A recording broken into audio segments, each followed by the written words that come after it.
Yo, what up, my beautiful dowdies? How's everyone doing today? I'm your host, Fao. Let's talk about the most underrated characters in Honkai Star Rail. The Honkai Star Rail roster is getting bigger and bigger, and we're getting more characters added to the roster every patch. We got a bunch of characters to choose from, and with all the tier list and team building, we can clearly see a lot of characters being favored over others. We all know that Firefly, we all know that Acheron, we all know that Ranmei are very strong characters.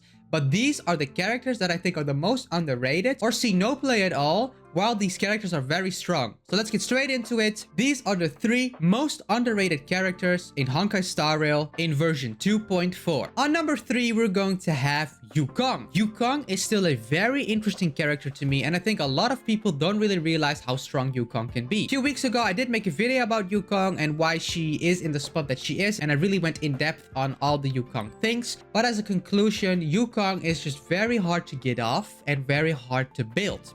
You need a lot of speed tuning for Yukong, but also for your whole party. On top of that, if you don't really have that idol on 6, she's also going to be extremely clunky. So there's a lot of things and a lot of high investment around Yukong. And I think that's why a lot of people don't really want to go with Yukong on a supportive unit, you know? If you have a Ranmei, if you have a Robin, if you have a Bronya, if you have a Sparkle, you know, even a Tingyun in a lot of cases, don't really want to mess with Yukong because those characters are so much easier to get off and easier to build. However, when you get that Yukong at that sweet spot, Yukong is going to be an insane character and will 100% take your account to the next level. A specific team comp that I'm thinking right now, of course, is Dil, Dunhang, and Bebe Lune. Yukong is an extremely good character for him, but let's say there's also other upcoming imaginary characters because she buffs imaginary damage on the field. And she gives a lot of crit rate and crit damage. Characters that really have this whole package are going to be extremely good paired with Yukong. If you have then Dil and Yukong together, maybe throw in an Aventurine. Aventurine is also imaginary and also does damage himself and can be skill point efficient, you know, so you can have a very good setup there already with full mono imaginary. But Yukong can also dual DPS because she gives crit rate and crit damage to the whole party. She can be used in pure fiction, or she can just be used in any type of composition that has a hyper carry with crit rate and crit damage. I still think that Yukong is also a bit forgotten by Hoyoverse. I think that the Star Rail team doesn't really put Yukong on a lot of banners, or she wasn't on a lot of banners to begin with. And because of that, a lot of people don't have that E6 Yukong, what we said before, but you can't get an E6 Yukong if Yukong was not put on any banners. It is very hard to get a specific character E6 if you just have no chance to get this character. We are very lucky though, and we are seeing Yukong on the banner right now, and this is a very big thing for people that do want to try out Yukong. It should have been actually relatively easy to get a Yukong E6 because we got a free Yukong as well, but sometimes it just doesn't go your way. If you really like Yukong and you don't have her E6, that's a bit rough. She can also function without E6, but I don't recommend that personally because her biggest flaw in her kit is the Roaring Bowstrings buff. When the Roaring Bowstrings are active, everyone gets 80% attack, and then while you use your ultimate in Roaring Bowstrings, then everyone gets a lot of crit rate and crit damage. So all you need to do is really get to know the Roaring Bowstrings, how they work, and how you can manage them to perfection. If you know how to manage Roaring Bowstrings, and you have a team built around Roaring Bowstrings, or you really have a team built with speed or whatever that just maximizes the Roaring Bowstrings buff, Yukong can even be one of the better Harmony characters in the game. 80% attack percentage, and then around 30% crit rate, and around 65 to 70% crit damage for the whole party. That is insane. Those buffs are literally the best buffs that you can have on a Harmony character. And Yukong can give that to you, and not only to the main DPS, to the whole party. And I think that's also why it's so crazy. But the Roaring Bowstrings sadly go away every time a new character takes a turn. So the Roaring Bowstrings have only a max of 2 stacks, so these are going to go away very quickly, and that's why you need to manage them so well. And you really want Yukong to go first, because if your party is really badly managed, then all the turns are going to go through each other and the Roaring Bowstrings can't really go off. So this is why Yukong is the most underrated character. She has probably the most potential out of any character in Honkai Star Rail, but she's probably one of the most, if not the most difficult character to pull off. And this is 100% why she deserves to be on the underrated list. Then the second most underrated character in Honkai Star Rail is going to be none other than Clara. Clara is one of those characters that everyone likes her or everyone hates her. I think there's a very big group that actually enjoys playing Clara or has a very good Clara build. But I feel like still people don't really understand or don't really like how Clara works. Clara has a very unique playstyle where it's reactive. You want to get hit, you want to let the enemy do their thing, and then you're going to deal damage. And I think a lot of people don't really like that playstyle, or that doesn't click in their brain. When I click a button, I need to do the damage, you know? And on Clara, it's really I click a button and then I have to wait and then I deal damage. So I think a lot of people just don't really like Clara's playstyle, but it doesn't mean that Clara is actually a very good unit. Now, we also got the limited 5-star version of Clara. Yun-Li came out, and Yun-Li, of course, takes this playstyle to a whole new level. But Yun-Li does give a lot of value to Clara. Clara now has way better light cone that she could use. There's a new relic set that Clara could utilize. And there's also coming way more characters that provide more value or that bring Clara up. Robin could be a new supportive unit for Clara. Sparkle is very good for Clara. Aventurine got added to the roster, and there's going to be many more characters that will be very good. Ho-Ho got a rerun now, and Ho-Ho could be very good for the energy for Clara and the cleanse. So there's a lot of characters that actually can be built around Clara and then be very good. Jade got added to the mix. That can be a very good unit for Clara. All the units that would work on Yun-Li will also work on Clara. And Clara is getting more love now because of Yun-Li, and I think we're also going to get maybe a good support, maybe build around the counterplay style. That's what I think. But a very well-built Clara can pop off, and has a lot of physical weak enemies as well. There's getting more physical weak enemies in the game.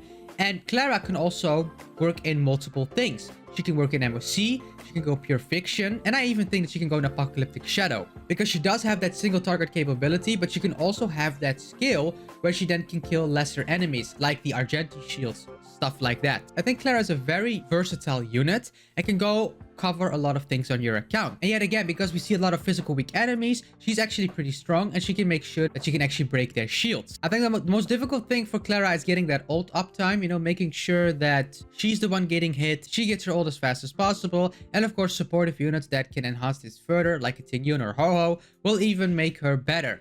And light cones that enhance rates of getting hit, or units like Lynx, you know, all help Clara out. And I think Clara has a lot of potential and a lot of units that actually make her good. Clara is going to be 100% a unit you have to look out for the upcoming patches. And I do think that she's getting stronger bit by bit. I think Clara is really going to get the same treatment that Himiko got all of a sudden, from being like quote-unquote the worst standard 5-star. She all of a sudden every patch got better and better and better, with the rise of the break meta, with pure fiction and everything. With the release of Jade, Himiko got better and better and better. And I think Clara is really going to have that spotlight now. I think that Clara is going to get a little bit of bread and crumbs here every patch, and with all of those resources that she gets here and there, she's actually going to be a very good unit and a very good physical damage dealer on your account. On top of that, it is way more likely that you're going to get more Eidolons for Clara. And if you at some point have an E4, E3 laying around, and then of course she's going to be even better. I think Clara has a lot of potential, but I still think that a lot of people might not see this value that she has. That's why she deserves a spot on the underrated list.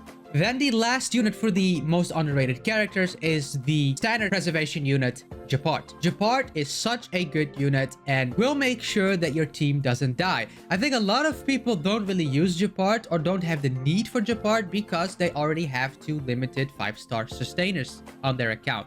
And a lot of people probably don't have Gepard built because, yet again, he is going to be a unit that takes a lot of investment, just like Yukong. And in some way, Clara could also need a lot of investment because she does need that crit rate and a lot of other characters around her. I do think that we see a pattern here that characters that just need a lot of investment in general are very underrated because a lot of people don't really want to put that effort in. But when you reach that sweet spot, you know, when you reach that point or where they can pop off with a lot of investment, these characters are very strong and a force to be reckoned with. And Gepard is also going to be one of those units. Gepard needs a lot of different substats to work. He needs speed. He needs effect hit rate to get that freeze going. He needs a lot of defense to get a good shield. He needs a lot of effect resistance to not get frozen. I think that's his biggest weakness.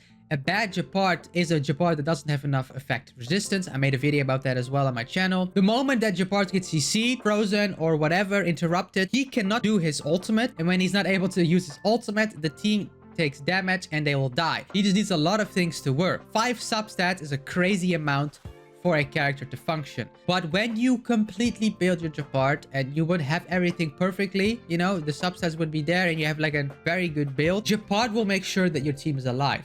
And on top of that, Gepard can be very flexible. I always say this. Japart can use his standard light cone that he uses, and then he's a very good unit. You know, he gets more chances to get hit. He gets the effect hit rate on it, the defense. But if you put the universal market light cone on him, then he will apply a debuff or a dot on the enemy. And there's a lot of comps that can also use this. Acheron is very good with the Japart with this light cone. He has a base chance to get hit more often, and then he's going to apply that fire DOT on the enemy, so Acheron gets another stack for her ult. This also is, of course, a very good thing for Kafka Black Swan. They get more dots, so Kafka can detonate more things, and you will have more damage overall. And with the future, with more preservation light cones or more playstyles, Japart can fill a lot of things. Freeze compositions with Misha and Jing Liu. Japart is also going to be the sustainer you want to have on that team. He can freeze and keep your team alive.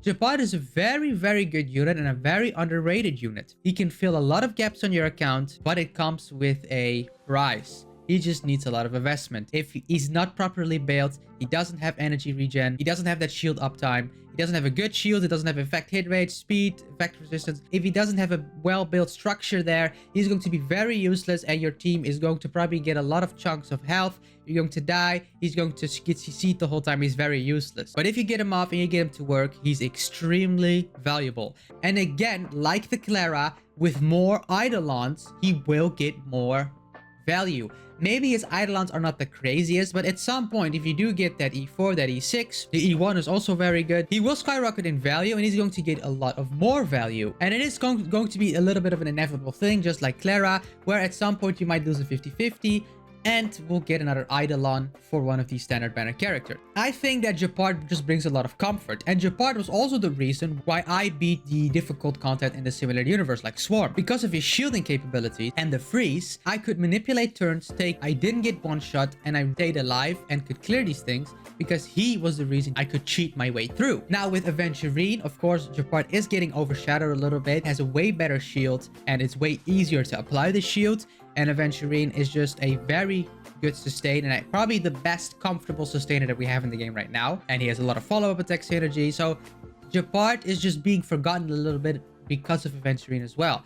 But Japart still has a lot of value and can still be used in a lot of ways. And because he has those freezing capabilities, he can even do things that Aventurine cannot do. So don't sleep on Japart. I still think if you need another sustainer, or you need a shielder, or in some way you have like a lot of Eidolons laying around, you just need a lot of investment. And if you do want to do that step of extra time and extra effort, Japart could be a very good sustainer on your account, and it could take your account to the next level. I think these are the most underrated characters in Honkai Star Rail so far. This list is not really a top 3, where the number 1 was going to be the most underrated and the third one was going to be the least underrated. I think each of them have a fair amount of underratedness in them, if you want to say it like that. Each of them have their strengths and weaknesses, and I think all of them can be very good if you put your effort into it and you really take your time to understand how these characters work. If I had to pick one, I do think that Yukong is still the most underrated character in Honkai Star Rail, just because of how she functions and the value that she can provide as a support. Let me know in the comments down below what your most underrated character is. I would love to hear that, and why that is, and who it is, and if you use this underrated character, you know, and with what team composition. I would love to hear you guys' takes and stories on that. If you liked the video, make sure to like and subscribe. It really helps out the channel. It means the world to me if you could do that. Make sure to join the Discord. We're trying to grow the community even further, and if you want to support the channel even further, then become a member. I love you all, and I'll see you around in the next video. Take care. Peace.